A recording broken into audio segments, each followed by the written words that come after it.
No headphones needed, folks. No. Because both Nikki and I are in the same room. It's the BBQ podcast episode. Ooh, fuck. I forgot to put the number Like 8. on it. I think it's 58.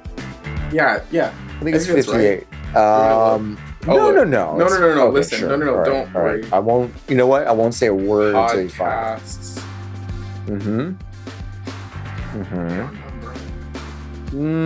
I mean, we do in the back end, but we I don't. don't think I have access to that. Go to episode 58. 58. We did it. We did it. Welcome to episode 58 of the BG's podcast. I'm one of your hosts, John Warren, with me as my forever co-host, Nikki Grayson. They changed this controller. They did. I don't know if... Is this your first time holding Switch Pro 2? Yeah. Switch 2 Pro? 2 Pro. It's definitely a creamy controller. Yeah. It is a creamy controller. Nikki is in Arlington, Texas with me. We are going to AEW All Out. Nope. That's in September, I think.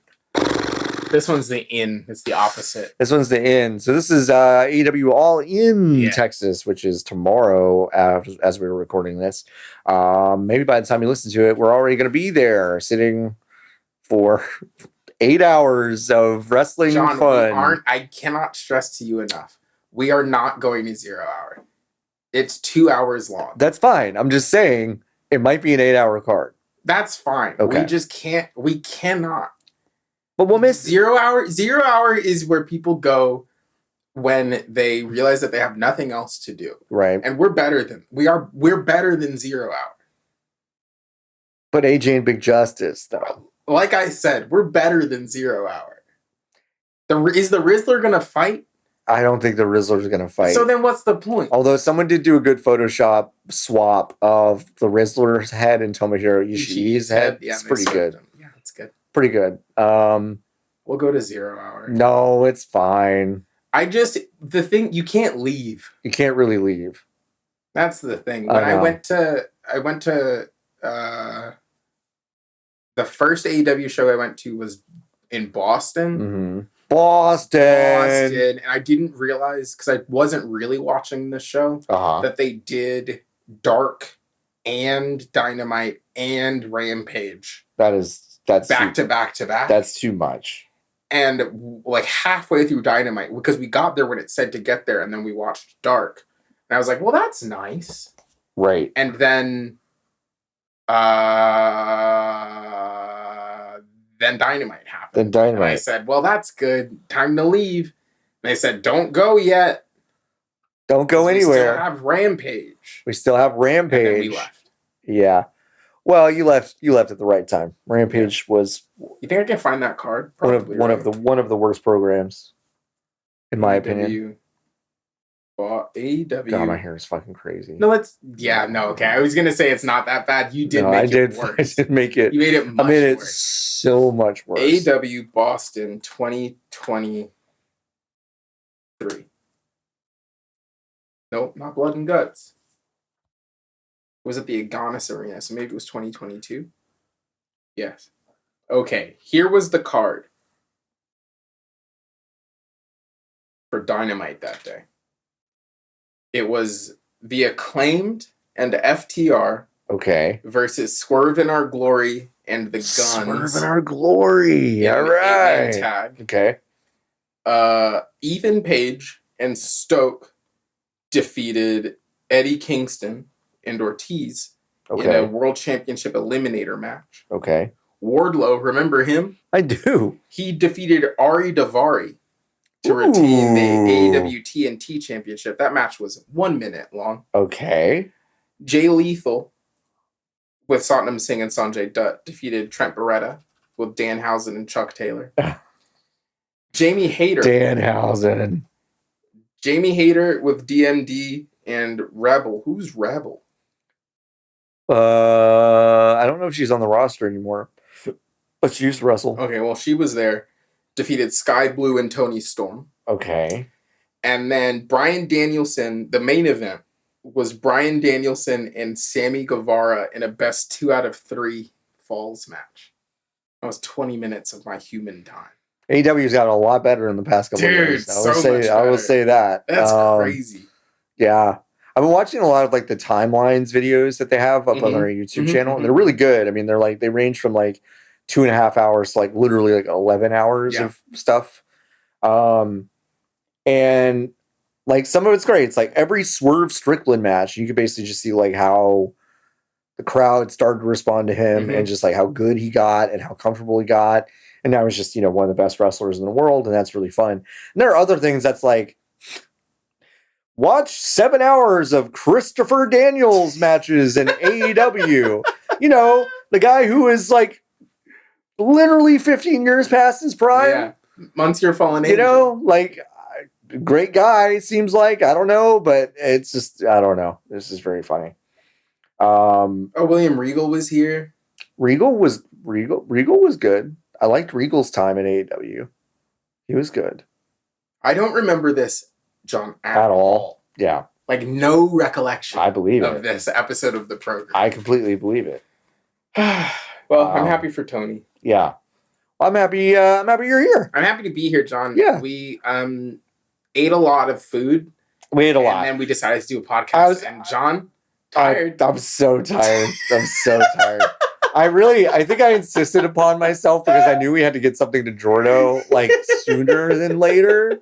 Because I know tonight I probably need to get the episode up because tomorrow I won't get the episode up. Real.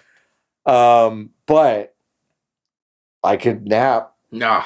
And we might. We might after this. We are seeing Spooperman tonight. So that's my gaming laptop. Your gamer's laptop. Yeah. I bought that with some glider money. Yeah.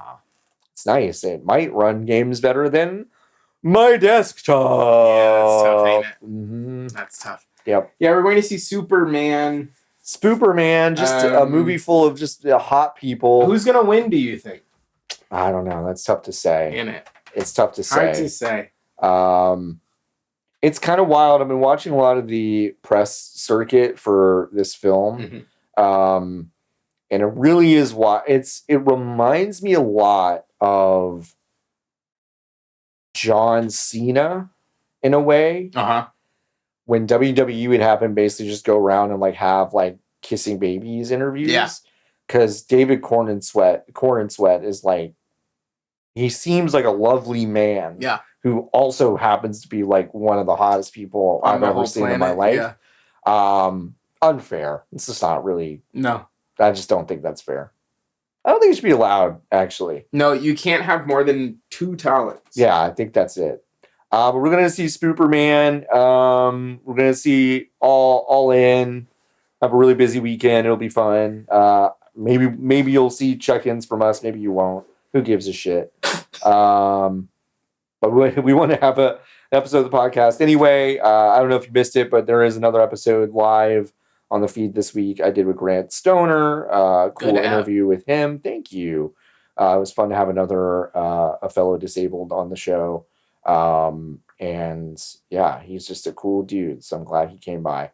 I've not played a game. Okay. I bought stuff on the Steam sale. What'd you buy? Let's see. I have it. I can look it up right now. I bought Rematch. Okay, so we should play that. I bought all packs of Power Wash Simulator. That's good. As it was on sale. I bought Spyro Reignited Trilogy. Why is it 40 gigs? I don't know. I don't know. John, it's 38.8 gigs. I don't know. This game was on the PlayStation 1. I don't know. I can't tell you. What are you talking about? I don't know why. They did some new textures, but I've seen this game. 40 gigs worth of textures? It's not that good. 30 for Crash. That's crazy. So I did the Crash Bandicoot. They did rebuild the first game. Like that does make sense, I guess. And then I bought Pseudo Regalia, which I don't think was in the sale, but was played at Summer Games Done Quick, and I thought it looked cool. Okay. So that's cool. Yeah, nothing to say really there. I keep seeing people play Rematch, and I'm like, yeah, that game looks fun. It looks good. But I just haven't dived in. We still haven't dived into Peak. together at least. I played Peak for about 15 minutes this week. And then I broke both of my legs and then died. And then I said, in real life? Yeah. Yeah. And I said, that's it for me in this session. And then I made food instead while sitting on the call with the people. Did I tell them that I was not playing the game anymore? Nah. Just kind of got up from the computer. Well, that I know it. I remember that from our Valorant days. I feel like. But to be clear, I was still on the call. You were still on the call. I was still communicating on the call. That's I just wasn't playing the game anymore. Were you making shit up, or were you just kind of like no? Because I was dead. You were dead. Okay, right. And I was so far down the mountain that they couldn't go get me. You turn into Ghost. You turn into Ghost, yes, right, and then you can hang out in the field of view of the person that you decide to spectate. Got it. So I just did that, and I got up. I made dinner instead. I think that's good. And then at some point, I walked over and I just hard turned off the computer. Like I walked up to the button and I pressed and held the button to turn it off. I didn't even go shut it down correctly. I just turned it off. Risking it all. Yeah, whatever. You know they're gonna pop in next time you turn that thing on and go, you didn't really turn this off, yeah, right? Whatever, dude. Whatever. Doesn't matter. So I did that. I beat Chapter 4 of Deltarune. That's good. And that's all I can say. And then I started Digimon Story Cyber Sleuth. Oh, sure. So I beat Deltarune on the plane. That last boss fight is in Chapter 4 is kind of ridiculous. But I did it. And then I Digimon Cyber Storied for about 30 minutes. Mm-hmm. I don't think the localization in that one's very good. Yeah. And I have it probably is problematic and I should address it. But I have such a low tolerance for bad localization. Yeah. That I kind of am getting to the point where I'm like, I don't care. Like, yeah, you're skipping. I really don't care. Right. And all of the VO is in Japanese, which is fine if the localization was good. Right. But then the localization isn't good, so it's not even like I can listen. Yeah. So and also you're racist. So yeah, that's the other component that I'm really burying. Yeah, I'm just kind of racist.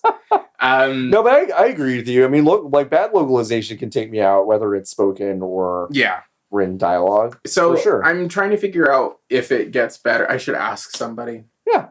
And maybe any of the 7 fucking people who told me to play this video game because it was good. I should ask them if the localization gets better or if the beginning of the game is worse somehow. You know what? Definitely how it works. I would say pretty good guess. It's probably bad the whole time. Probably bad the whole time. Yeah. But honestly, 30 minutes was not even enough to play the video game yet. Okay. So I don't know. I don't know how it is. So I did that. Did I play anything else? I played We Love Katamari Reroll. Great game. For about 90 minutes this week. That's a great game. Which was great. It was on sale. Great game. I got it. I haven't played one of those before. Really? Yeah. It's my first. Wow. My first Katamari. What did you think? Good. Yeah. You should be able to move the camera independently of the orb. One of the chief complaints of that series, yeah. You still can't. Oh, I know. Oh, no, that's what I'm asking. You still, even in the new ones. When is the last one they made? I think they've just been remaking them. I can't remember. Oh, yeah, I thought at least. Well, it's a real bummer. It's frustrating. Because you try to turn and it doesn't, like... It's frustrating. I've leaned into the fact that it intentionally is not going to feel great. Mm-hmm. Because, like, you're trying to make an orb out of squares in many cases. So, like, I picked up a train track, which was a mistake. Like, at one point in my run the other night, and I was like, roll, stand up entirely, fall over, roll. Yeah. So, that was goofy. But if I was able to control the camera independently of the orb, yes, I think it would be better. You can press a button. It's like one of the bumpers, or maybe one of the triggers, that lets it stops it, and you rotate, the child rotates around the orb, and then the camera shifts. But that feels like you stop your momentum entirely when you do that, and it doesn't feel that good. Yeah. If you get into a corner in that game, you're fucked. I hope you enjoy backing out and just kind of turning awkwardly. Yeah. Hope your shape can handle that. Yeah, it's one of those things where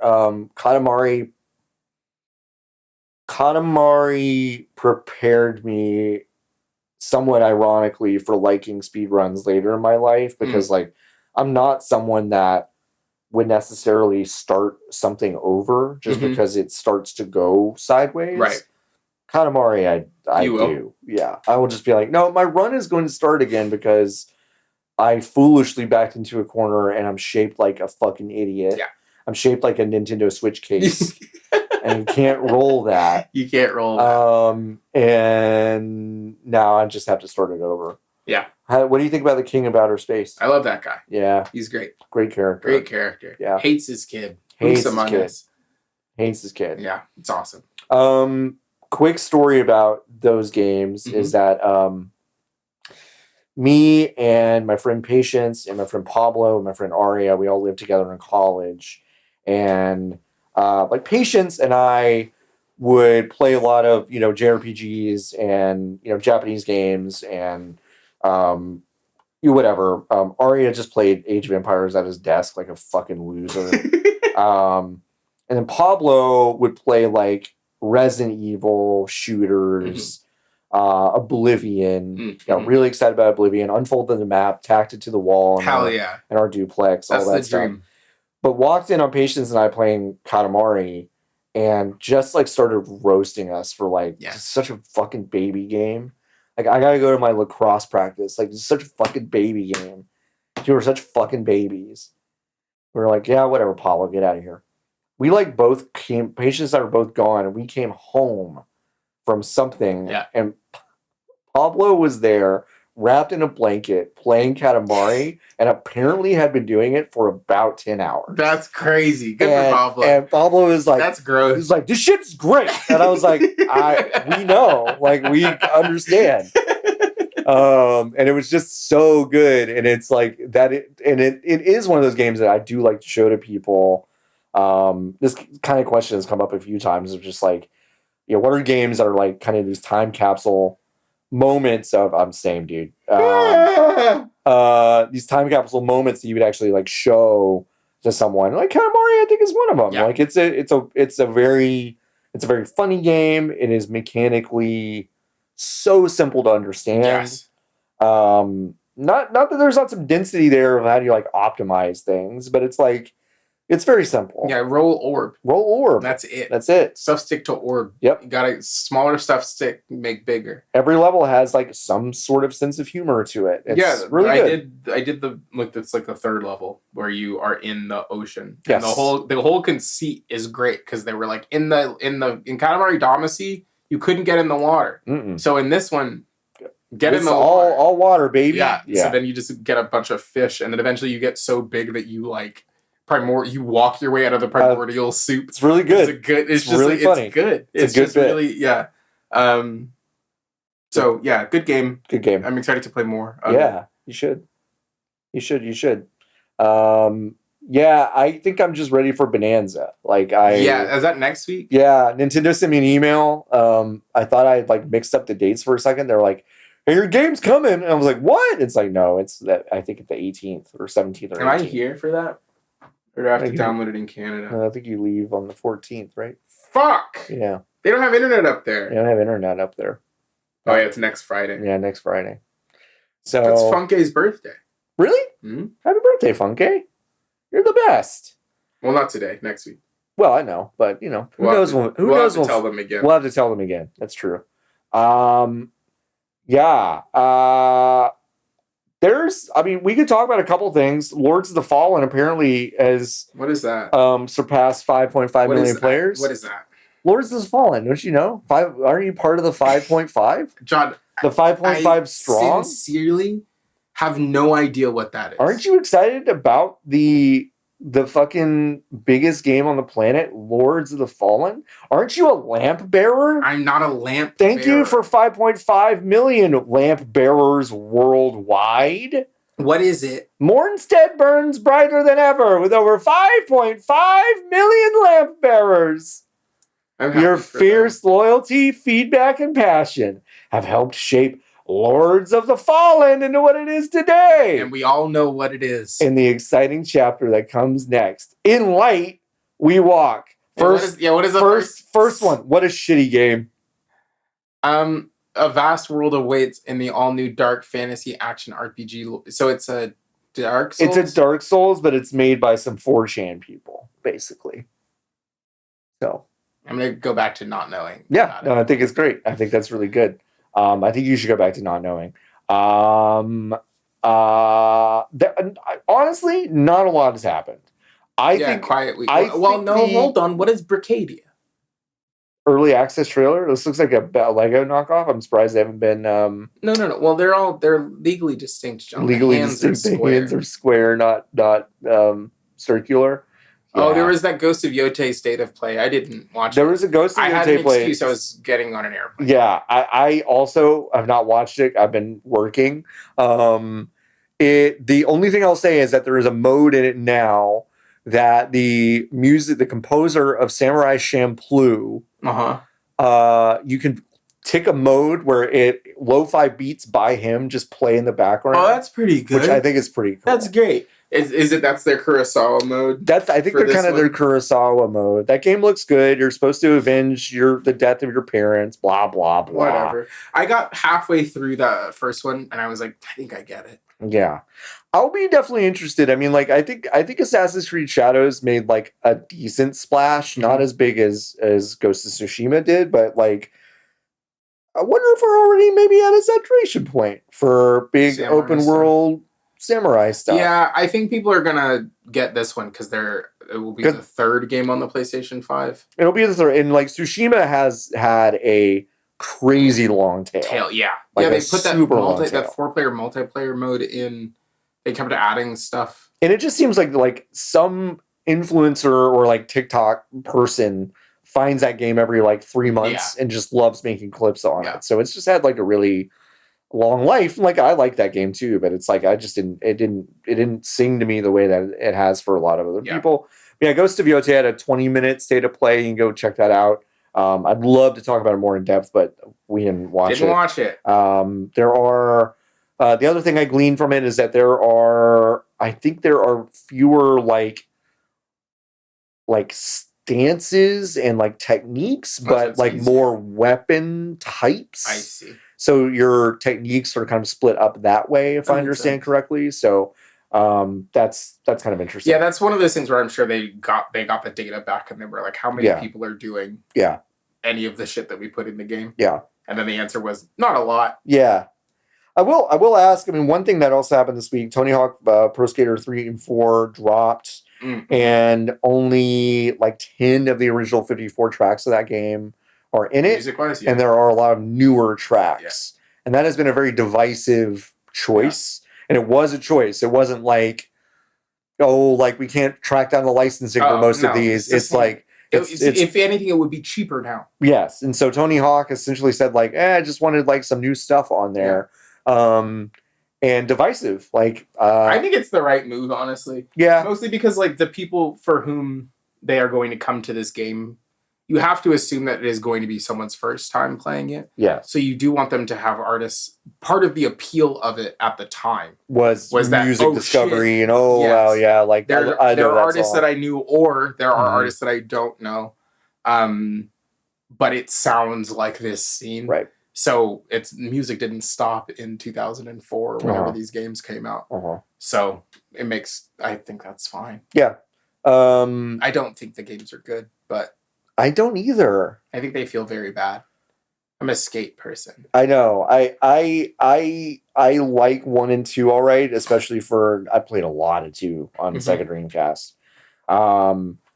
I have a lot of nostalgia for them. I have almost zero nostalgia for 3 and 4. And they don't feel exponentially better than 1 and 2. Yeah. So it's one of those things where it's staring at me at $50 and I'm like, It'll be 20 soon. It'll be 20 soon, and then maybe I'll pick it up. Yeah. I kind of am on the other side of this, where I think it's kind of whack that those 54 songs are not in it. From a preservation standpoint, and from actually where I fall on it is probably annoyingly in the middle and also more expensive, which is keep the songs, and then add some stuff. Sure. Like, and then give yourself the ability to say, I want to mix, I want all old, I want all new, surprise me, whatever. Does that balloon it up to 100 tracks? And is that a little bit silly and expensive? Like, maybe. But whatever. It's fucking Tony Hawk, dude. Tony Hawk is Activision. It's Microsoft. They have the money. It's like they have the money to do it. So I that's kind of, I think where that's real. I think that's kind of where I fell on it. So I'm like, I think the preservation aspect of it is important, but also you can't just go play. You can't just go play. Just go. And that's how I've been. That's how I've been about most remasters anyway. Is like, I'm annoyed by them because I'm just like, almost none of them are exponentially more interesting. Yeah, that Oblivion remake came and went, and nobody really came and went. Like, nobody talks about it. Yeah, and I can't tell if it's because people are like, "Damn, Oblivion actually isn't that good." Like now, like it was revolutionary at the time for sure, but like we have come so far past even this interpretation of what the Western RPG is. Yeah, that it's like, oh, like great job, you did remake the video game, but like. Well, and Oblivion very, very clearly is the first game that Bethesda made that was so cut from the cloth that everything else they've made has come in. So now we're Fallout 3, 4, New Vegas, 76, Skyrim, Skyrim, Skyrim, Skyrim, Skyrim, Skyrim, Skyrim, and Starfield deep into this. And we go back to Oblivion, and it's like, I don't know. To what end? Because Morrowind was different enough, and it had systems that were mechanically dense enough, and it was not something you could easily control with a controller. Mm-hmm. It's very different, and it felt different. And I think that's why Oblivion came and went so fast, because it's like, it is some people's favorite. I'm kind of shocked. They're perverts. Yeah. But it's like, it is some people's favorites. I think I would have just preferred them having redone Morrowind instead. I would too, but to me, and this is one of those like annoying conjectures that I'm sure really rankles some game devs, but it's like, to me, remaking Morrowind is the exact same defeat that Todd Howard would do if he handed Fallout back to Obsidian. Yeah. Like, I think he used to make them good. think he'd be admitting that, like, yeah, these used to be really fucking great. Yeah. And I don't think he'll do it. And I don't think, as much as Obsidian, like, if Obsidian, let's say Obsidian is in trouble, because I don't know if Outer Worlds 2 looks that good. And also from people I have spoken to who have played it, it seems like it is going to be better than that than the first one, but also they're releasing it into an environment that is pretty rightfully hostile toward Xbox's entire ecosystem right now for like 5 different reasons, for 5 different like globally relevant reasons. And I'm just like, it's one of those things where, that would be the only thing I think could really save them, and if Outer Worlds 2 doesn't really take off, but which seems so insane because they also released like my favorite game of the year, Avowed. Yeah. Anyway, that was this year. Isn't that crazy? This year. That was I'm eager to play the Outer Worlds because I liked Avowed so much. Yeah. And I liked some of the ideas in the Outer Worlds 1. Sure. But there were so much of that game felt claustrophobic to me. It felt claustrophobic to me in a way that like I didn't understand how it was possible for an open world game to feel as small and constricted as it did. It felt very small. And it seems like that is one of the things that they have worked on. Yeah. And I would not describe any of the areas in Avowed. If they are as big as the areas in Avowed, I'd be happy with that. I'd be happy with that. Some people described Avowed as being like small, and I don't think that's true at all. I think that game is pretty vast. Yeah. It's about as vast as I really kind of want a game to be. No, right because now. By the time you got through all of it, it was time to leave. It was time to go. Yeah, it's a good, it's a well-paced game. I think people are deeply looking for worlds as big as Skyrim. Yeah, which is like for sure, but like I don't think I'm there anymore. No. Like I don't think I need it to be. I kind of hope we're not. I hope we're not collectively there anymore, because I think the farther away we get from Skyrim, I don't think the things you really love about it have anything to do with the vastness of the map. Like I think you think they might have to do with that, but I don't think that's true. And I think like from something that I'm noticing in like the way that Fortnite is being designed, which I have not played basically any of this season because I don't care about every superhero season kind of fucking blows. Yeah. And the DC stuff is just kind of a whatever for me. But all of the stuff that they are doing with that game are what if the map was smaller and you were playing it for less time? Right. Like, have you ever thought about that? What if you could get in and get out in 6 minutes? Yeah. Which like really is like you can get a lot of. It is easy now to generate a world that is large enough.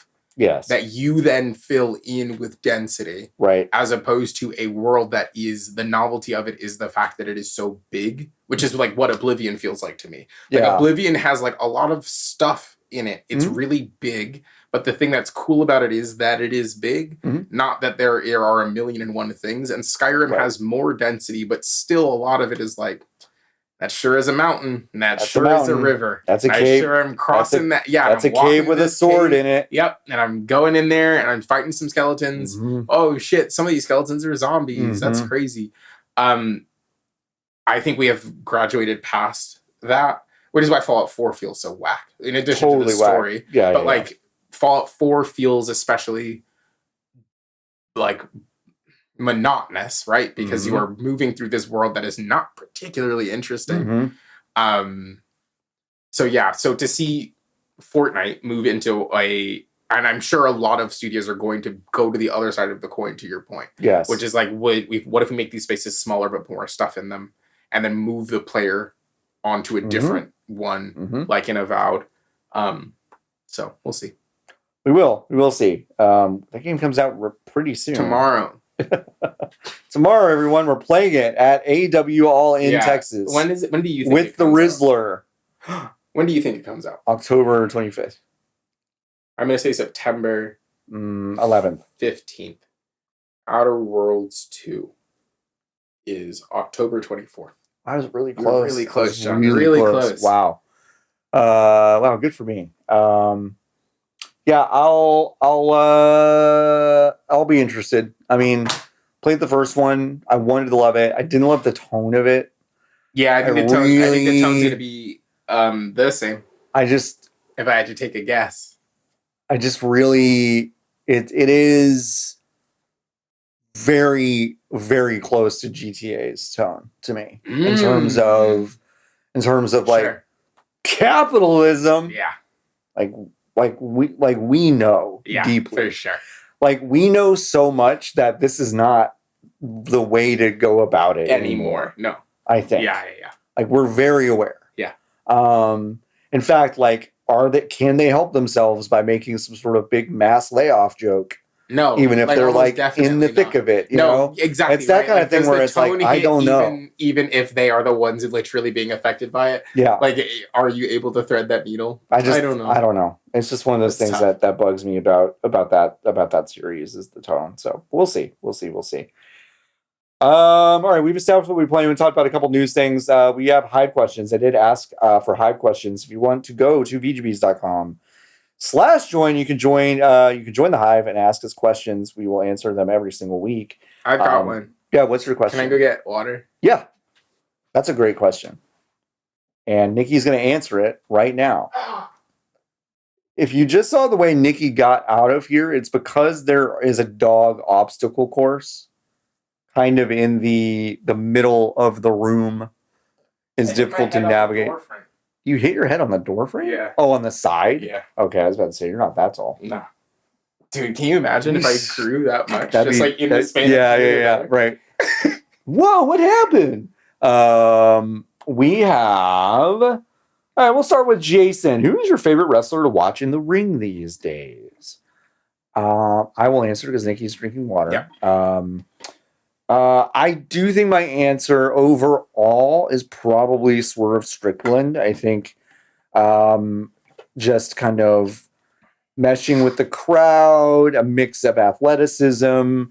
If you've watched him for a long time, you've kind of always known this, but like he used to be kind of like a high flyer dude. He still does a lot of that stuff, but he's also like fucking huge. He's huge. He's a huge guy. Yeah. And I just enjoy a lot of his thing. Also really like the way he looks.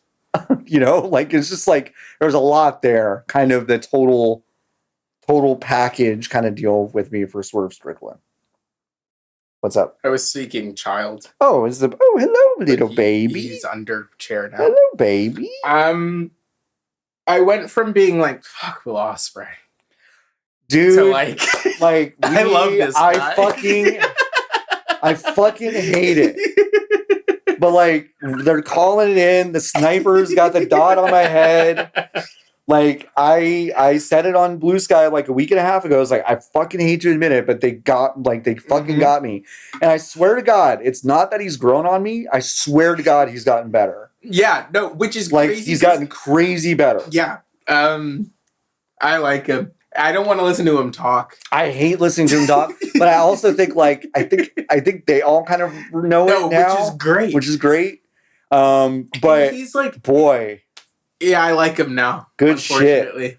Good thing that our two favorite wrestlers are in a tag team this weekend. Yeah, that's good. They get to do stuff. That'll be very fun. I also like Megan Bayne is super fun. She's really fun. Big person. She was on her and Penelope Ford were on AEW really fun last week, which was great. Yeah. Just a consummate professional. Didn't break once. No. RJ City was kind of throwing so much at her in a way that was like kind of deeply unhinged. And she just was stone-faced the whole time. So I have deep respect for that. Yeah. But she's fun. I'm trying to figure out if I like Mercedes when she wrestles or not. I think I'm annoyed with the fact that most of her wins are roll-up, like quick, shitty little roll-ups. Yeah. And like, I understand, like, that is her character. Like, her character is that she's little. I'll also say something really out of pocket about her in a second. Okay. Her character is that she's really little. Yep. And she will do whatever it takes to win. Yep. And like, she is scrappy and good at that. Yep. So like, I understand it, but I'm also kind of like, I just want you to win clean once, I think. My problem with Mercedes Moné is that my exact same problem with Adam Cole is that too little, too small, wrestles too small, has to do the roll-ups because too small. When you look at the offense, not impactful. I almost feel like if she was doing more flippy shit, I think I would be more excited. She learned in NXT at a time where they were heavily teaching their wrestlers to wrestle for WWE main roster crowds and audiences and all of that stuff. And so like impact didn't matter. Yeah. Like if you watch really, I mean, this, I don't know, maybe this is insane to say, but it's like, if you really watch any of those women from that period, I think maybe with the exception of Bayley, I think all of them kind of are soft. Like, and so Monet, though I really like the direction of her character. Yes. With all the belts, the belt collector. Goofy. I think that's great. Yeah. And I like her on the mic, and I like her personality, and she's gorgeous, and like, has a really fun social presence. Is dating the Beast Mordos? Dating the Beast Mordos, which is really funny. Funny as hell. And I think like it has a terrible interest theme, but it doesn't matter. Oh, here's Ravioli. For folks on the video version, Ravioli. First of all, Ravioli loves Nikki. Best friend. I mean, absolutely loves Nikki. So it's very, very fun. Because they love to chase each other. Baby mode. Mm-hmm. There he is. I just think it's just too soft. Yeah. It just feels like. I get that. I want her to get some high flyer stuff. Rope stuff. She won't. Doesn't need to. Very small. She's just very small. Yeah. That's okay.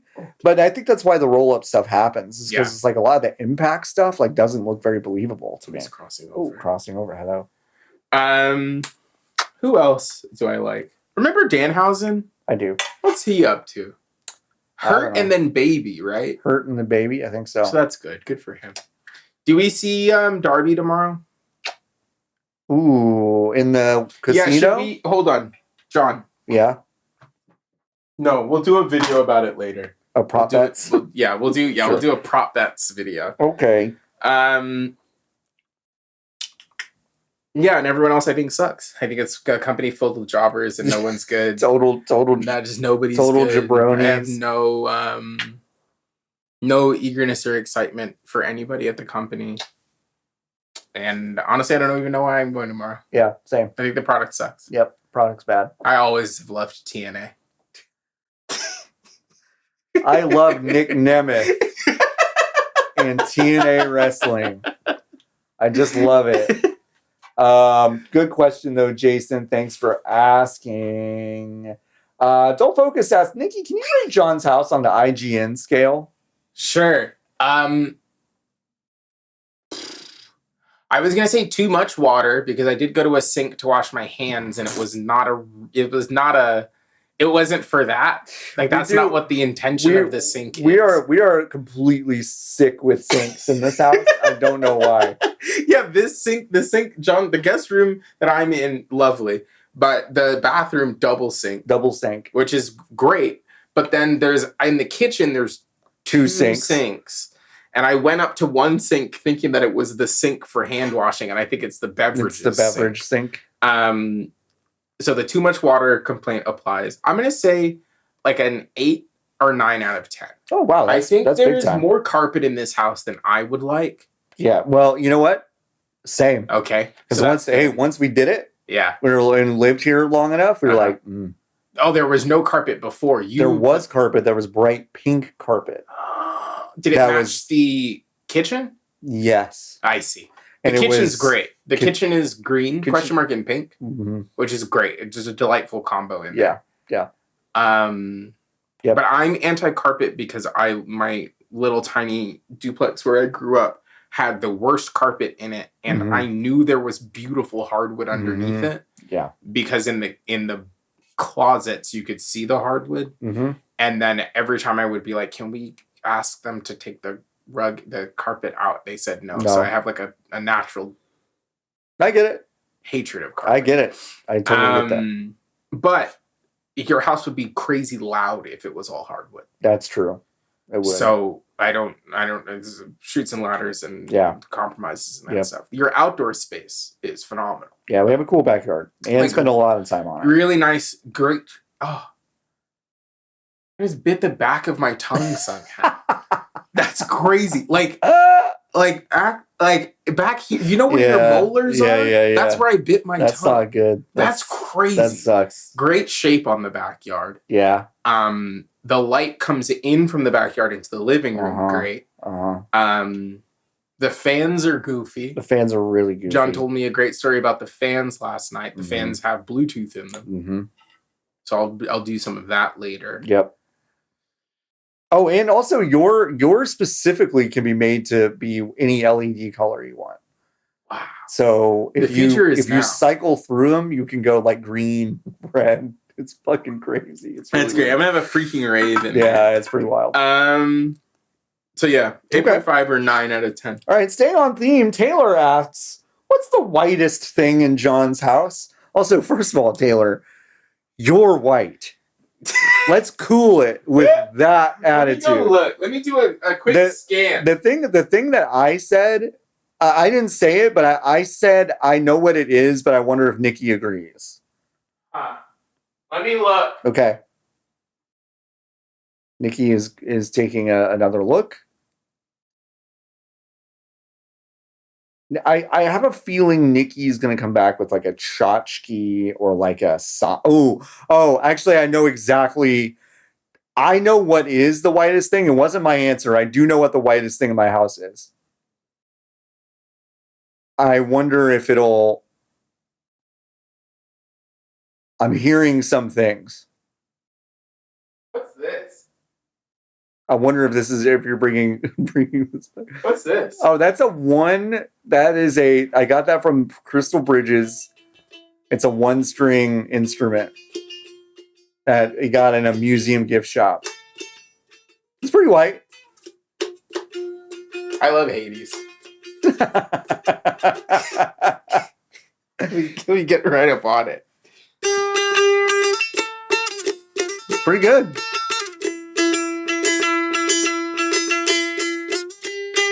Anyway, Hades comes out next week. Hades comes out next week, everyone. Wait. I'm going to just leave this in here. That's fine. Oh, I walked directly into Raisinet's face. What is the whitest thing in your house? I have two answers. Anne's mom gave us a sign to hang up in the house that says something like, this house is a home, and it's hanging in front of the bar.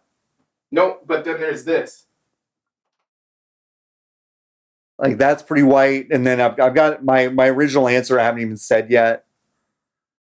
But I will say, yeah. Someone gave us this towel that says, the tags are still on it. It says, my dogs are the reason I wake up every morning. Really, really early every single morning.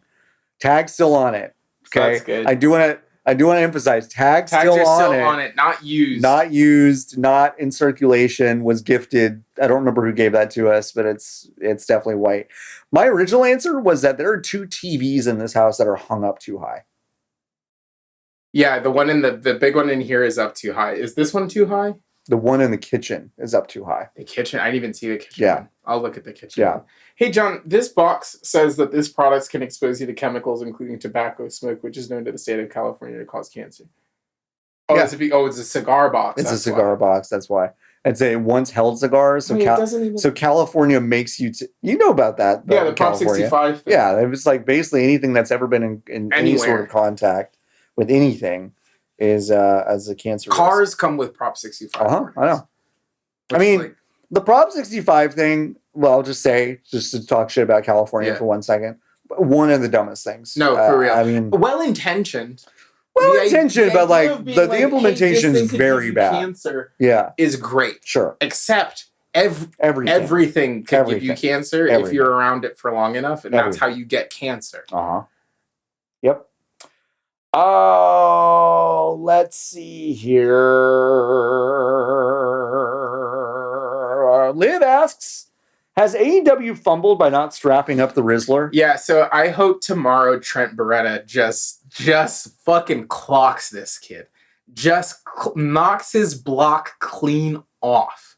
Like a rock'em sock'em robot. Punches this kid's head so his spine comes out. Incredible Don Callis feat for basically for like paralyzing an 8-year-old. Oh my god. Oh my god. No, I think give him the TNT championship. Yeah. Why not? Have him beat out Adam Cole. Why not? They're the same size. Kyle Fletcher injured backstage. Yeah. Rizzler comes out, beats Adam Cole. I mean, Rizzler's like 3 inches taller than Adam Cole. Yeah, no, already. So what's the point?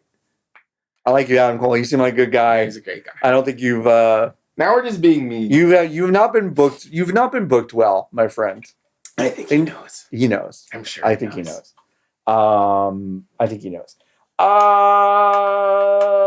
Jason asks, Nikki, what's your song of the summer? Right now I think it might be Strawberry Kisses by Amine. But the Clips album just came out today. Yeah. I haven't listened to it yet. So there's probably a banger or two on there. I think we might actually be outside of the era of the song of the summer. Wow. I think the last one we had was the pandemic. But 2020, 2021. You don't think Espresso was like song of the summer? Was that the summer though? Wasn't it? I mean, Espresso. I'm working late. Okay, what are we saying is the summer? Because I'm just going to look up Billboard Top 100. June 1 to August 31st. Okay. Billboard Top 100. 2024, June. Also, folks, Ravioli's just been kind of just chilling in my lap for the past 10 minutes. He is just like he's like locked in on Nikki. Hey, yo! Friends. Okay. I'm working late. Wait, 2020. Oh, okay. 2024, June 22nd, was I Had Some Help by Post Malone. Do you know what that song is? No. No idea. I had some help. That's it. Yep. Oh, Please, Please, Please was number 2, and Okay. Espresso was number 3. There you go. And Tipsy, a bar song, Tipsy by Shabuzi was number 4. Oh my god! I just don't think I listen to music like that anymore. No, that's fair. But my personal song of the summer right now is Strawberry Kisses by Emine. Okay. Do you have one, John? I never meant to say, baby. If it's in a Wingstop commercial, I feel like it has to count, right? It has to count. That has to be the song of the summer, is whatever one is in the Wingstop. Yeah. Oh my! Oh! Mm-hmm. What's my song in summer? I think it is "Beware" by Death Grips. Who? It's like a 15-year-old song by a Sacramento rap group called Death Grips. Oh, okay. And it's 15 years old? Yeah, it's pretty old. Okay, that's good. Song of the summer. They'll love it. The kids will. Yeah, I Am the Beast I Worship. Let's see.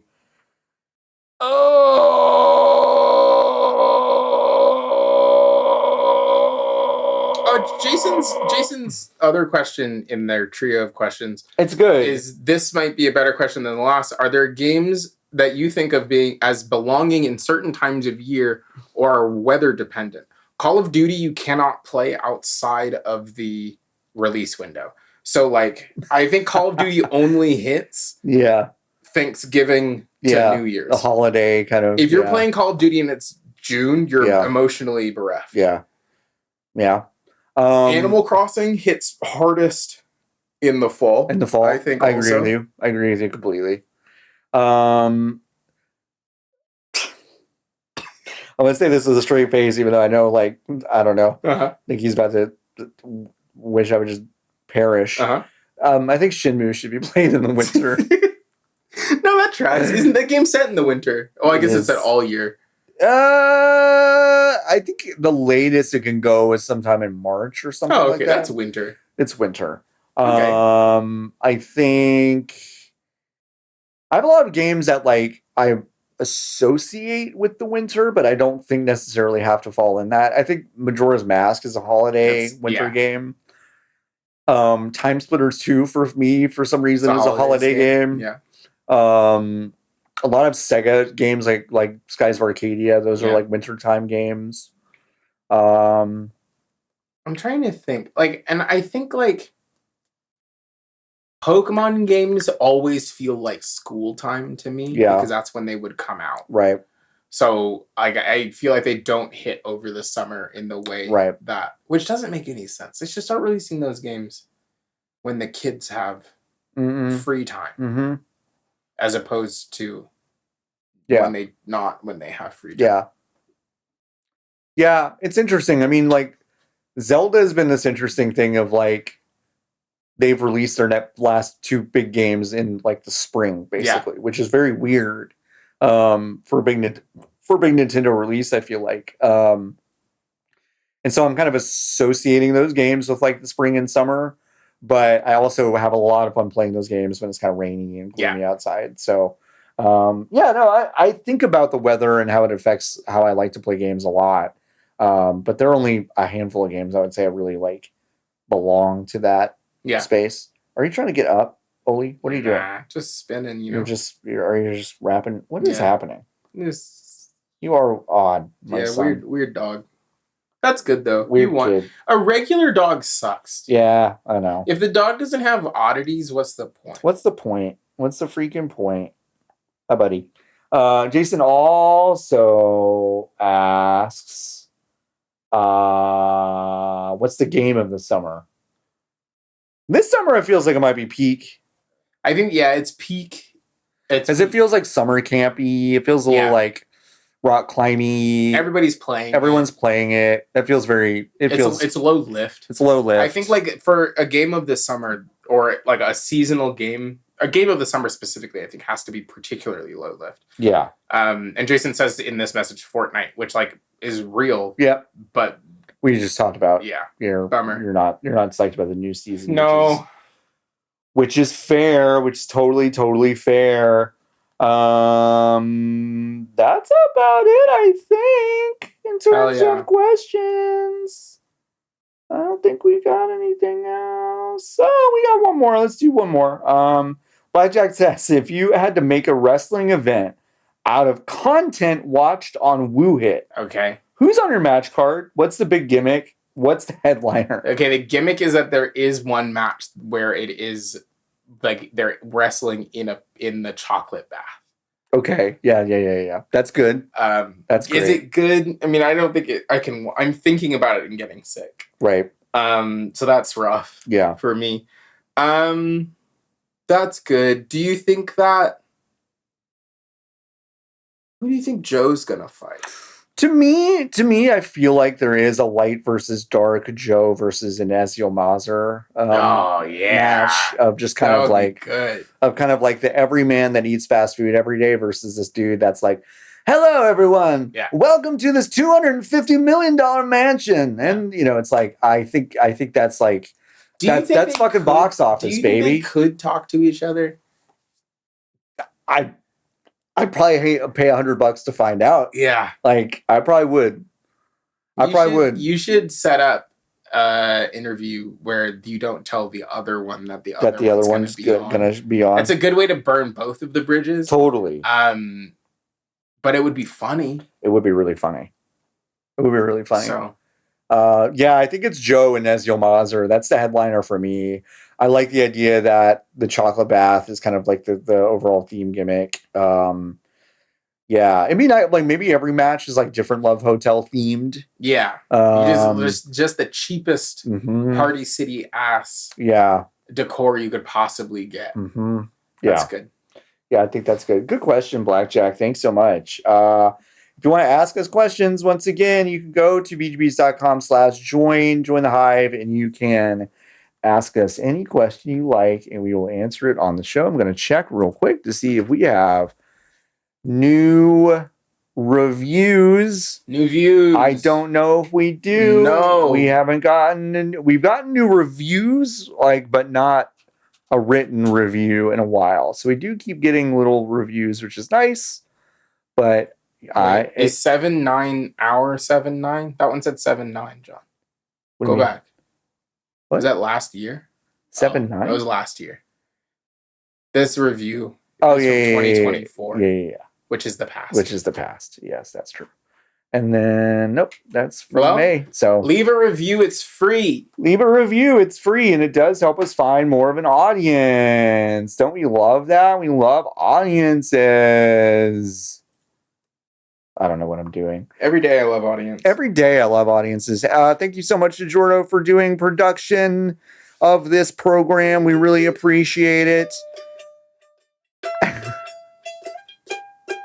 We will see you at All In Texas, live in Arlington. And you may hear from us again a couple times over the weekend. But until next time, Hades.